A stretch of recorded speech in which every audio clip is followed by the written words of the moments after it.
Coming up next on Good Morning El Paso, 2 people dead this morning following a shooting at the El Paso VA clinic. Your complete coverage just ahead. Also, a first alert has been issued for the borderland. Could we be in store for some freezing rain and a snow mix? Your complete Storm Track weather coverage. And other parts of the nation dealing once again with that extreme winter weather. Worse yet, temperatures are only going to get colder today.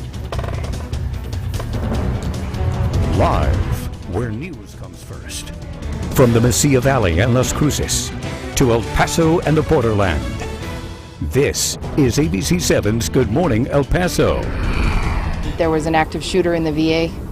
There were a few people here that had appointments at the VA that were just kind of waiting to see what was going on. It's really sad what happened. Many still shocked and saddened this morning after a murder-suicide at the VA clinic at William Beaumont Army Medical Center. Fort Bliss officials have confirmed 2 people are dead this morning, telling us a gunman shot and killed someone else and then himself. Welcome to Good Morning El Paso, everyone. I'm Hillary Floren. And I'm Stephanie Valle. It is 6:01 on your Wednesday. The shooting happened just after 3 yesterday afternoon. The VA clinic is located right next to the hospital at William Beaumont Army Medical Center. At a news conference last night, officials at Fort Bliss did not take any questions from the media. We don't know then if the shooter shot himself or if he was shot. The offices of Beto O'Rourke, the congressman, sent out a tweet saying the doctor had been shot, but Fort Bliss has not confirmed that. They are telling us there is still an ongoing investigation.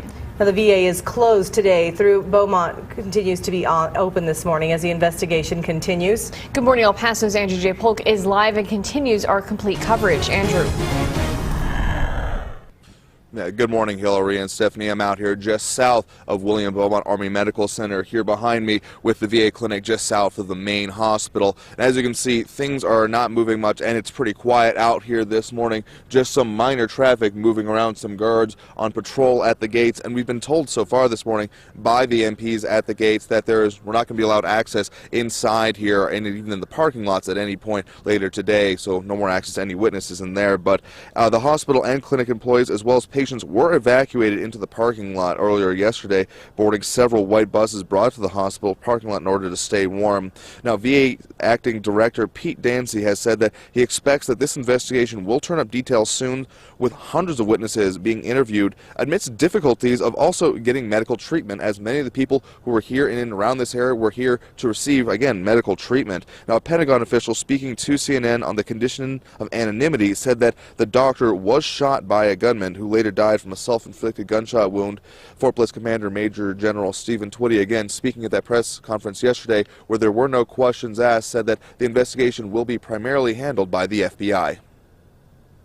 The FBI has the lead for the investigation, and our Criminal Investigation Division will be in support of the investigation.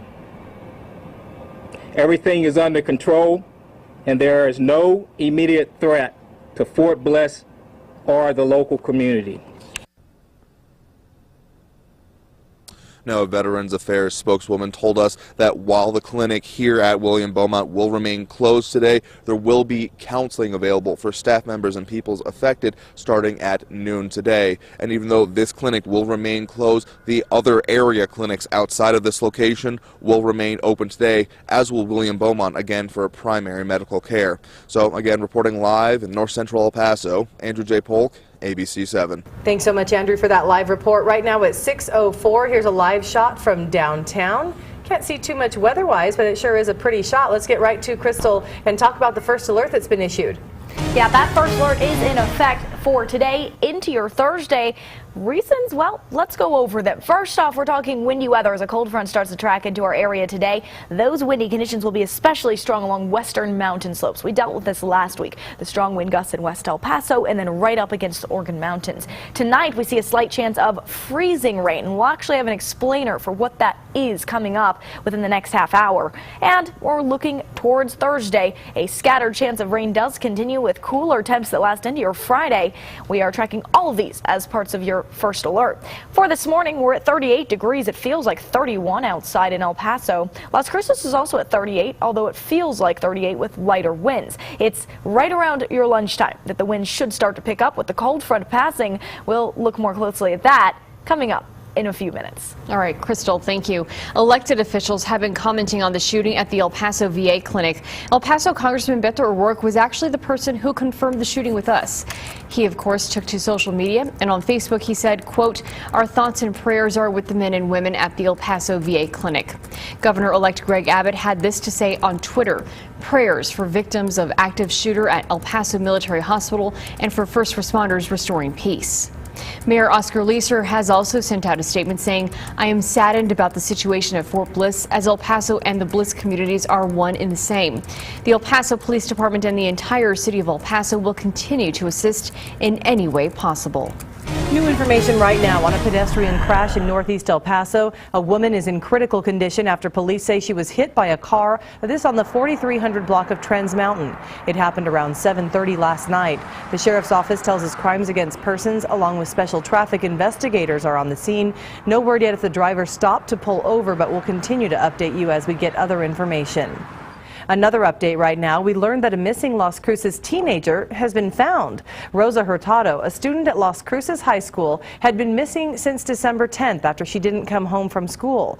Her mother told authorities she called her and told her that she wanted to come home, but that she didn't know where she was.